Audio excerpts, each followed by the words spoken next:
I want out. Too late now. So, you're offering me a free holiday? Yeah. I just have to bring back something for a friend of yours. That's right. And you'll get some serious cash. Right. Well?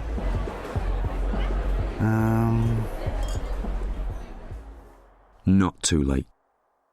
Don't get talked into trafficking drugs. Once you're in, the British government can't get you out. Don't throw your life away. Checking it out before you check in on the John Guinn Travel Show on ukhealthradio.com.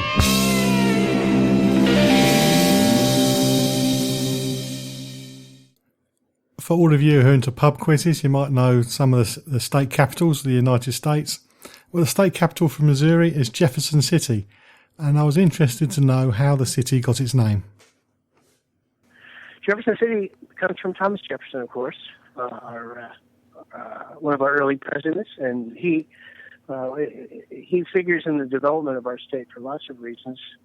Probably the largest of which is he did the Lewis and he commissioned the Lewis and Clark expedition to travel from basically St. Louis all the way out to Oregon and open up the Oregon Trail and open up the West for expansion. And so our capital in Missouri is named in honor of Thomas Jefferson.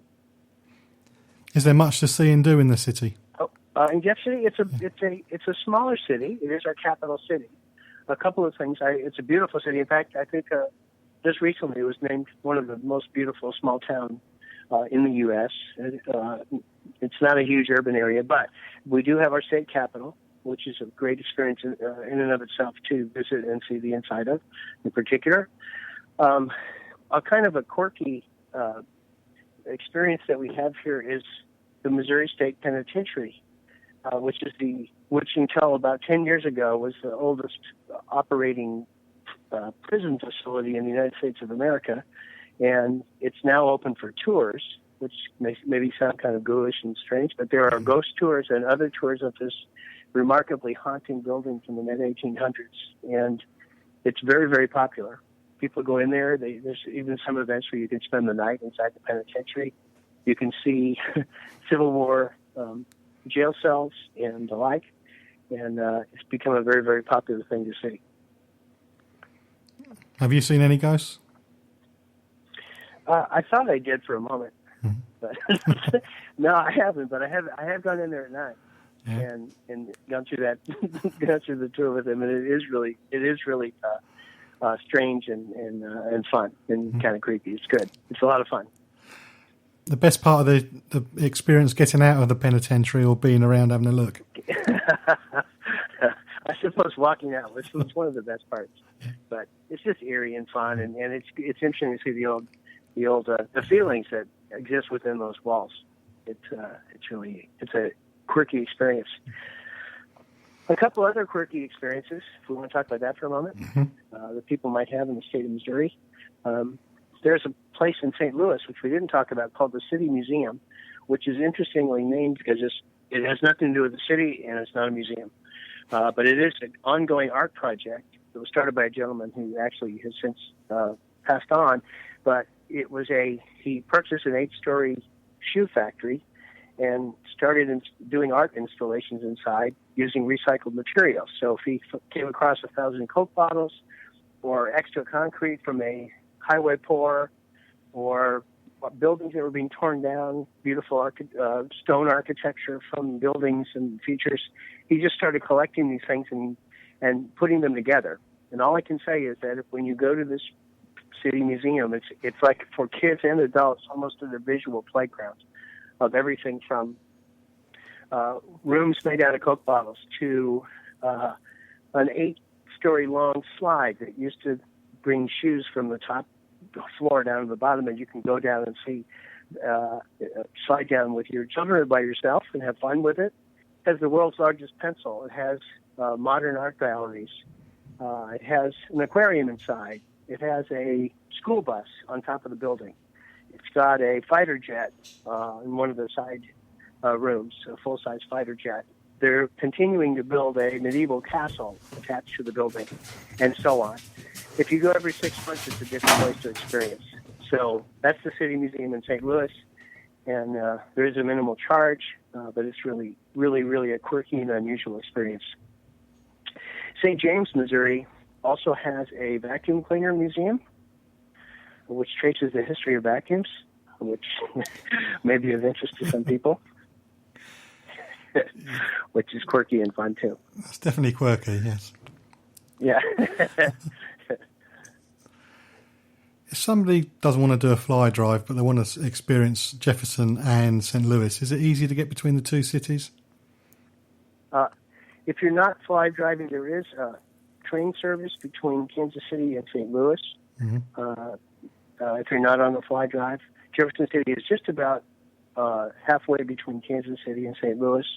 But in fact, I would say the best way to experience Missouri in those three cities would be to have a car. Fly drive is probably the best way. Something interesting near in central Missouri, which the main cities are Jefferson City and Columbia, which I mentioned, is a little town called Fulton, Missouri, where there's a little college called Westminster College. And the connection to the UK is this was the place where Winston Churchill gave his Iron Curtain speech in 1946. You may remember the sinews of peace speech that he was invited to give by President Harry Truman at the time. Harry is our native-born Missourian president at the end of World War II, and he invited Winston Churchill to come and give that address, and he did so. And at the beginning of the Cold War, and that is where the National American Churchill Museum is on the campus of Westminster College in Fulton, Missouri. So it's a very fine, small, but very well done Churchill Museum here. So it might be of interest to your visitors. I know you have plenty of things about Churchill in the UK, but to see the American take and also to be associated with that historic speech, and it's very well attended and beautifully done. On a less serious note, I always have food mentioned on my show because a figure like mine takes plenty of maintenance. Is there a state dish or drink? And if there is, what's the best place to sample it? A state dish or drink, yes. Yeah. Certainly the thing that comes up is barbecue. And while lots of places in the U.S. claim to have the best barbecue, we are the ones that actually have the best barbecue. In either Kansas City or St. Louis or anywhere around the state. There's Gates Barbecue or Arthur Bryant in Kansas City, and what I mean in Jack Stack in Kansas City, and these places would range from a nice sit-down kind of barbecue joint to a place where you'd have paper plates and have wonderful, tasty, salty, greasy barbecue in a very modest situation, and they're all wonderful and great. That's a state dish. St. Louis has that as well. I would call attention to a restaurant called Pappy's in St. Louis that probably has the best St. Louis barbecue. Really, really good. The St. Louis barbecue tends to be a little saucier, but they both have a very good flavor. As far as drinking is concerned, we have 130 wineries and dozens and dozens and dozens of microbreweries. So I'm not sure we have a state drink exactly, but we certainly have a proliferation of choices and very good ones at that. We do have a state grape that only is grown in Missouri by the name of Norton, and it's a robust red wine, comparable maybe to a Cabernet, that has kind of more of a Missouri flavor to it. So those are some of the things that would be enjoyable. And the last thing, I guess, is whiskey is coming back to Missouri post-Prohibition, and there are a number of distilleries opening in the Kansas City area that are happy to provide American whiskey made here in Missouri, and that's becoming quickly known as a cocktail capital of the state in the Kansas City area. You've covered an awful lot in this short time, and there's still plenty more to find out. Where's the best way to find out more information about Missouri? I would go to our website as a place to start, visitmo.com, so that's visitmo.com. And there you'll have information about all the regions of the state, and as well as you could begin to put together an itinerary and find out also in your area what kinds of festivals and events may be occurring, which might line up with your travel plans. And as you go to various areas, sometimes there's great special festivals and events from documentary film festivals to jazz festivals to barbecue festivals. Any number of things might be happening that would be a really great addition to your vacation plans. Okay, thank you. Thanks, Dan. Thanks for your time.